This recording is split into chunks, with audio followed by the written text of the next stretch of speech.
안녕하세요. 저는 현재 호주에 거주하고 있는 30대 주부입니다.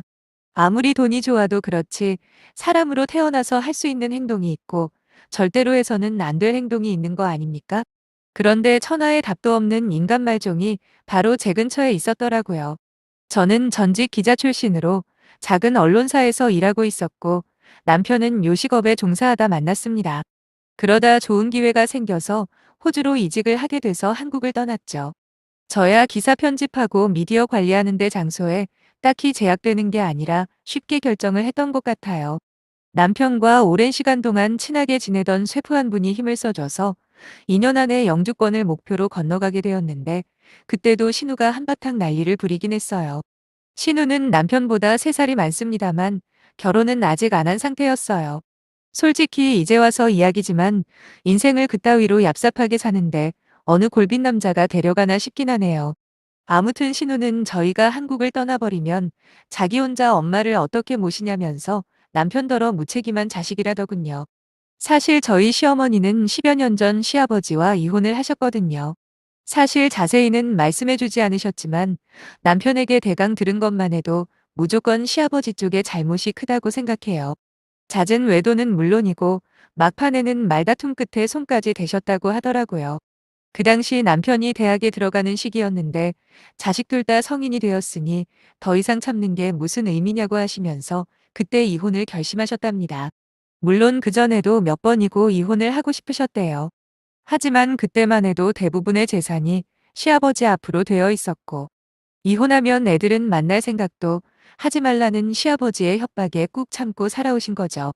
아무튼 두 분이 이혼하신 이후로 시아버지는 새살림을 차리셨다는데 남편과 시누이가 어머님을 모시고 살았다고 하더라고요. 그러던 차에 남편이 먼저 저와 결혼을 하면서 독립을 하게 된 거고요. 지금 생각해보면 저희가 결혼할 때도 시누이는 불만이 많았던 것 같아요. 자기보다 먼저 결혼하는 것도 마음에 안 들고 동생이 결혼하고 가정을 꾸린다는 건 다르게 말하면 자기가 시어머니를 모셔야 한다는 뜻이라면서 저한테 살가운 말 한마디 건넨 적 없는 사람이에요.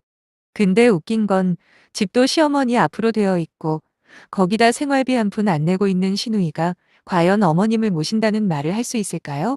전 아니라고 보거든요. 어머니는 연금이랑 저희가 매달 보태드리는 용돈으로 생활을 꾸리고 계셨기 때문에 시누이가 따로 생활비를 드리지 않아도 상관은 없었지만 그렇다고 자기가 어머님을 모신다고 말하는 건 아무리 양보해도 전 받아들일 수가 없거든요. 그래서 결혼할 당시에 실제로 어머님을 저희가 모시고 살까도 했던 적이 있습니다.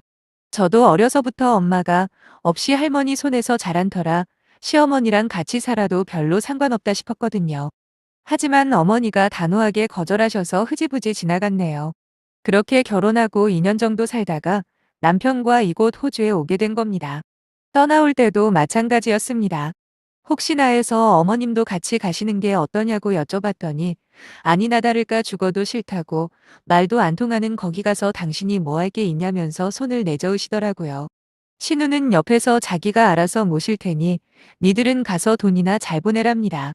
당연히 거기 가서도 어머님께 용돈은 끊기지 않고 드릴 계획이었지만 막상 자기가 뭐라고 시누이가 돈 이야기를 하니 기분이 썩 좋지만은 않더라고요.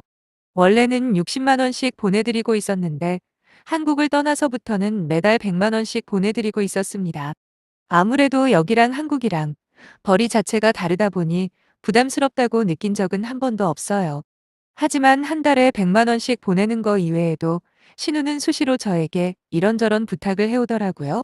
시어머니 건강이 좋지 않다며 여기에서 특별히 싸게 살 수 있는 것들을 보내달라거나 요즘에 한국에서 이런 브랜드가 유행인데 거기서는 반값에 살 수 있다고 들었다며 연락을 해왔습니다. 처음 몇 번은 그냥 보내줬어요. 알아서 돈 보내겠지 하고 말이죠. 하지만 절대로 돈을 보내주는 일은 없길래 지난번에는 제가 먼저 신우에게 영수증을 사진 찍어 보내버렸어요. 제 계좌번호까지 함께요. 보통 사람이라면 미안하다면서 민망해하는 게 정상이잖아요. 근데 신우는 오히려 짜증을 내더라고요. 가족끼리 돈 몇 푼이 아깝냐며 니네들 돈 잘 버는 거 아는데 이 정도도 못 해주냐입니다. 저도 그때는 어이가 없어서 아니 저희한테 혹시 돈 맡겨놓은 거 있냐 그래버렸어요. 남편도 이 일을 알고 나서는 다시는 신우 부탁 들어주지 말라고 신신당부를 하는 겁니다.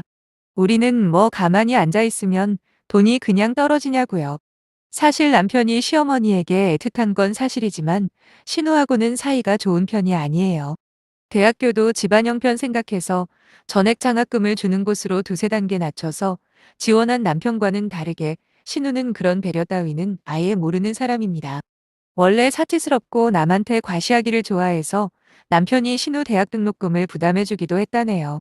하지만 그마저 졸업도 못하고 집에서 빈둥빈둥 놀다가 무슨 소리를 들었는지 요즘은 쇼핑몰이 대세라면서 설치다가 지금은 그마저도 흐지부지 되고 말았죠. 그런 상황이다 보니 남편은 점점 신우은에게 누나 대접을 안 하기 시작했고 신우이는 또 신우이대로 감히 동생이 누나를 무시한다며 남편에게 윽박지르기 일쑤였답니다. 그래도 남편 입장에서는 자기는 어머님을 두고 멀리 떨어져 살다 보니 자기 딴에는 잘해보려고 마음을 먹었나 봐요. 하지만 신우가 점점 아나무인으로 일관하니까 결국 남편도 다시 화가 나버린 거죠. 그렇게 올해로 이곳에 온 지 2년이 넘어갔습니다. 영주권은 일단 서류는 통과된 상태고 이제 시간 문제만 남았습니다. 그동안 남편과 제가 고생한 걸 일일이 나열할 수는 없지만 꽤 많은 시련이 있었어요. 그나마 이제는 한시름 놓겠구나 하고 있었는데 이런 일이 터질 줄은 정말 상상도 못했네요. 올해 초에 신우가 갑자기 연락을 해서는 어머님을 모시고 저희 집에 한번 오고 싶다는 겁니다. 겸사겸사 여행도 할 겸해서 말이죠. 워낙 거리가 멀다 보니 여기 주변 사람들 가족들도 한번 오는 게 쉽지가 않거든요.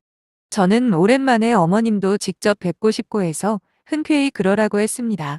물론 저희 둘 다 직장 때문에 여기저기 모시고 다니지는 못할 것 같다는 설명까지 드렸고요. 그런데 신우이는 걱정하지 말라고 자기가 어머님 모시고 여행시켜드리면 된다고 하면서 처음으로 저한테 살갑게 말을 하는 거예요. 신우답지 않은 반응이라 상당히 어색했지만 깊게 생각하지는 않았습니다. 그리고 얼마 후 신우와 어머님이 호주에 오셨는데 저희 집에 도착해서 짐을 풀 때 보니까 이상하게 시어머니 짐만 잔뜩 있더라고요. 반면에 신우짐은 달랑 캐리어 하나뿐이었고요. 지난번 여기 오신다고 할 때 저희가 그랬어요. 이왕 오신 김에 한 달 정도 푹 계시다 가시라고 말이죠. 근데 한 달을 지낼 사람 치고는 신우짐이 너무 적어 보여서 그때도 이상하긴 했네요. 그렇게 일주일쯤 지났을까 신우가 자기 친구 중에 한 명이 여기 호주에 살고 있다며 만나고 오겠다고 그러더라고요. 한 번도 친구가 여기 산다는 말을 한 적이 없었는데 갑자기 무슨 친구 타령을 하는 건지 솔직히 믿어지지는 않았지만 알겠다고 했습니다. 문제는 그렇게 집을 나간 신우가 이틀 3일이 되어도 돌아오질 않는 거예요. 전화도 받지 않고 아무 연락도 없길래 저는 무슨 사고라도 났나 싶어 걱정이 되더라고요. 경찰에라도 신고를 해볼까 하던 차에 다행히도 신우한테 전화가 왔고 저는 다들 걱정했다고 도대체 어떻게 된 일이냐고 물어봤습니다. 그랬더니 신우는 한국에 돌아왔다면서 앞으로 당분간 시어머니 좀 부탁한다고 그러는 겁니다. 순간 느낌이 쎄했어요. 한국이라는 말에 이미 짐작을 했거든요. 하지만 신우의 설명을 듣고 나니 제 예상보다 훨씬 심각한 상황이더군요. 신우가 하는 말이 자기는 이제 서울에서 시아버지랑 살 거랍니다. 그리고 남편이랑 시어머니한테는 저보고 대신 말 좀 해달라는데 미처 대답을 하기도 전에 신우는 전화를 끊어버렸습니다. 남편에게 이 이야기를 전하니 남편이 거의 주저한다시피 하면서 기어이 일을 저지르네라네요. 좀 알아듣게 설명을 해보라고 하니까 얼마 전에 자기한테도 시아버지가 연락을 해왔다고 그래요.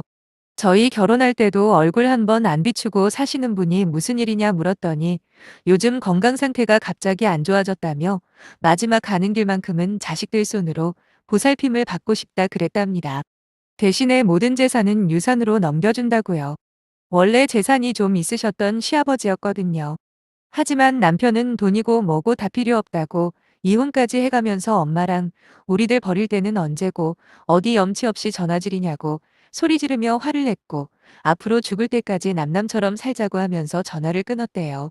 하지만 신우는 그 이야기에 넘어간 것 같다면서 당장 어머님에게 이 사실을 어떻게 말씀드려야 할지 고민을 하더라고요. 원래부터도 신우의 행동 하나하나가 이해 안 되는 게 많았지만 이번 일은 진짜 납득이 안 되는 거예요. 같은 여자이자 모녀 사이이면서 어떻게 돈 때문에 자기 엄마를 이렇게 먼 타지에 버리듯 두고 갈 수가 있는지 말입니다. 전에는 그저 허영심 많고 싸가지 없는 인간 정도로만 생각했는데 알고 보니 그보다 훨씬 더 쓰레기더군요. 결국 그날 저녁 시어머니가 놀라지 않게 최대한 조심조심 상황을 설명해 드렸어요. 시어머니는 생각보다 충격은 덜 받으신 것 같았지만 시아버지가 그런 식으로 연락을 해왔다는 사실에는 엄청 분노하셨습니다. 그리고 하나뿐인 딸에 대한 원망도 엄청 컸고요. 그러나 저러나 남편은 어떻게 시어머니를 돌려보내야 할지 걱정하는 눈치였습니다. 저는 고민 끝에 시어머니에게 여쭤봤죠. 이제 어떻게 하실 거냐고요. 어머님은 여기에 더 있어봐야 니들만 불편할 테고 그냥 한국에 가서 고향에 내려가고 싶다고 말씀하시더군요. 그간의 정정하시던 모습은 온데간데 없이 며칠 만에 잔뜩 의기소침해진 노인이 돼버린 것만 같아 마음이 정말 아팠습니다. 저도 모르게 시어머니에게 어머님만 괜찮으시다면 당분간 저희랑 지내시는 건 어떠시냐 말씀드렸더니 시어머니께서 제 손을 꽉 잡으시더라고요. 며느리라고 딱히 잘해주고 챙겨준 것도 없는데 말이라도 같이 지내자고 해줘서 너무 고맙다고 하셨어요. 아무래도 자기 속으로 낳은 딸한테는 버림받았는데 남이나 마찬가지인 며느리한테 배려를 받으니까 감정이 복받쳐 오르신 거겠죠. 남편 역시 따로 제게 고맙다고 자기 어머니에게 그렇게 말해줘서 감동했다며 평생 잘하겠다고 하더군요. 하지만 결국 어머님은 귀국하기로 최종 결정을 하셨고 대신에 이왕 오신 거 한 달 정도만이라도 저희와 함께 지내다 가시라고 부탁을 드렸습니다. 한 달 동안 뭐 많이 챙겨드리지는 못했지만 그래도 어머님 모시고 여기저기 여행도 다니고 하면서 인간적으로 제법 가까워져서 개인적으로는 좋았네요. 드디어 어머님이 한국으로 들어가시는 날이 다가왔고 저랑 남편도 휴가를 내서 직접 모시고 다녀오기로 했습니다. 비행기에서 바라본 시어머니 옆모습은 꽤 쓸쓸해 보였습니다. 왜 안 그렇겠어요? 신우랑 올 때만 해도 얼마나 설레는 마음으로 오셨겠습니까? 하지만 딸한테 버림받고 돌아가는 그 기분이 어떠실까 생각하니 제가 다 속상하더라고요. 그렇게 한국에 도착하자마자 시어머니는 비어있는 아파트를 내놓으셨어요. 집에 가보니 신우는 대충 자기 짐 챙겨서 시아버지 안에 간 것 같더라고요. 시어머니는 씁쓸해하시면서도 다 큰 자식이 지갈 길 간다는데 어쩔 수 없지 않냐 하시더라고요. 부동산에 같이 가서 시어머니 아파트를 내놓으면서 하나 새롭게 알게 된 사실이 있는데 그 동네에 지하철이 들어오게 되면서 집값이 많이 올랐답니다. 시어머니는 이런 거 저런 거 신경 쓰기 싫다면서 다른 매물들보다 저렴한 시세로 집을 내놓으셨고 그래서 생각보다 거래도 빨리 이루어졌습니다. 한국에 있는 동안 저는 대부분의 시간을 시어머니와 보내드렸어요. 물론 친정에도 들리긴 했지만 왠지 어머님이 더 신경이 쓰였거든요. 시어머니와 건강검진도 하고 둘이 같이 미용실도 다니면서 나름대로 모녀지간처럼 시간을 보냈습니다. 어머님은 어떠셨을지 모르겠지만 저는 하루하루가 즐겁고 행복했어요. 왠지 어머님 마음의 상처를 치유해드린 것 같기도 했고요. 어머님께서는 집이 팔리고 돈이 들어오면 거기에서 딱 반을 저희에게 주시겠다 하시더라고요. 당연히 남편과 저는 괜찮다고 말씀을 드렸는데도 당신께서 그 돈 가지고 뭘 하겠냐며 그럴 바엔 앞날이 창창한 니네들한테 주는 게 훨씬 값지다고 하시며 고집을 부리셨고 저희가 호주로 돌아오고 한 달인가 후에 2억이라는 거금을 보내주셨네요. 비록 몸은 멀리 떨어져 있지만 이틀에 한 번씩은 꼬박꼬박 영상통화를 하면서 안부를 전하며 지내고 있는데 어머님은 고향에 작은 집을 하나 사셔서 잘 지내시고 계세요. 조그맣게 채소도 기르면서 거기에 남아 계셨던 친구분들이랑 바쁘게 시간을 보내시는 것 같더라고요. 당신께서도 아무 걱정 없이 지낸다고 말씀하셨고요. 그런데 얼마 전 신우에게서 연락이 왔습니다. 어머님이 아파트를 팔고 이사를 간 것도 이제 알았다면서 시어머니가 아예 전화를 안 받는다는 겁니다. 저는 어처구니가 없어서 소리부터 질렀어요. 지난번에 어머님 모시고 한국에 갔을 때 혹시나 해서 계속 전화를 했다고 먼저 인연 끊고 어머님 버리고 도망갈 때는 언제고 이제 와서 무슨 낯짝으로 전화했냐고 따져 물었습니다. 그런데 역시나 신우는 인간이길 포기했더군요. 대뜸 집 팔았으면 집 판 돈은 어디 있냐고 저보고 가로챘으면 가만히 안 둔답니다. 도저히 그냥 듣고 있을 수만은 없어서 저도 쏘아붙였어요. 너 같은 걸 자식이라고 보살펴준 엄마 여기 버리고 간 주제에 지금 아파트 판돈 이야기가 나오냐. 최소한 어머님이 지금 잘 지내시는지 죄송하다는 말 한마디 정도는 해야 하는 거 아니냐고요. 제발 정신 좀 차리라고 대신에 어머님한테는 내가 소식 전해줄 테니까 그동안 일말의 반성이라도 하라고 말하곤 전화를 끊었습니다. 어머님께 시누이를 전해드렸더니 신경 쓰지 말라고 하시며 당신께서 직접 알아듣게 말하겠노라 하셨어요. 나중에 어머님을 통해 들어보니 재산 물려준다면서 자기를 돌봐달라던 시아버지는 사실 아무것도 가진 게 없는 무일푼이었다고 합니다. 이미 가지고 있던 재산은 바람났던 여자한테 다 뺏기고 빈몸으로 쫓겨나다시피 해서 그나마 보증금에서 월세 까먹으면서 살고 있었던 거죠. 그러다 도저히 버틸 재간이 없다고 판단해서 버린 자식들한테 연락해서 돈 준다 꼬드겨 본 건데 신우가 보기 좋게 거기에 걸려든 거였어요. 재산을 핑계로 신우한테 돈 벌어와라 뭐해라 거기다 살림까지 아주 식모처럼 부리다가 결국 신우가 시아버지한테 뜯어먹을 돈이 한 푼도 없다는 걸 알게 된 후 미련 없이 떠났다고 합니다. 염치도 없이 어머님에게 다시 돌아오려고 했지만 이미 버스는 떠난 후였죠. 신우는 그날 이후로 몇 번이고 시어머니에게 전화해서 자기가 잘못했다며 이제 어떻게 사냐고 엉엉 울고불고 난리도 아니래요. 하지만 그 꼴을 당하고도 물렁하게 신우를 받아줄 만큼 시어머니가 호락호락한 분은 아니시더군요. 이번에 단단히 마음은 먹으셨는지 완전히 개과천선한 모습을 보여주지 않으면 국물도 없다고 말씀하신 모양이에요. 일단 제대로 된 직장부터 잡고 제대로 사는 것부터 시작하라 했답니다. 그전까지는 찾아오지도 말고 행여라도 돈 이야기를 한 번이라도 하게 되면 그날로 완전히 남남이 될 거라고 하셨다네요. 솔직히 남편이나 시어머니는 자기 가족이니 어떨지 모르겠지만 저는 가망이 없다 봅니다. 이영만리 타국에 있는 저랑 남편이 뭘 해줄 수 있는 것도 없고 그럴 수 있다 해도 싫어요. 다른 건 이해해 줄 수 있다 쳐도 자기를 낳아준 엄마를 버리고 간 건 죽었다 깨어나도 용서를 못 받을 짓이잖아요. 정신을 차리던 말던 신경 쓰지 않고 이곳에서 정착하는 것에만 신경 쓰고 살려고요. 길다면 긴 제 이야기 들어주셔서 정말 감사합니다.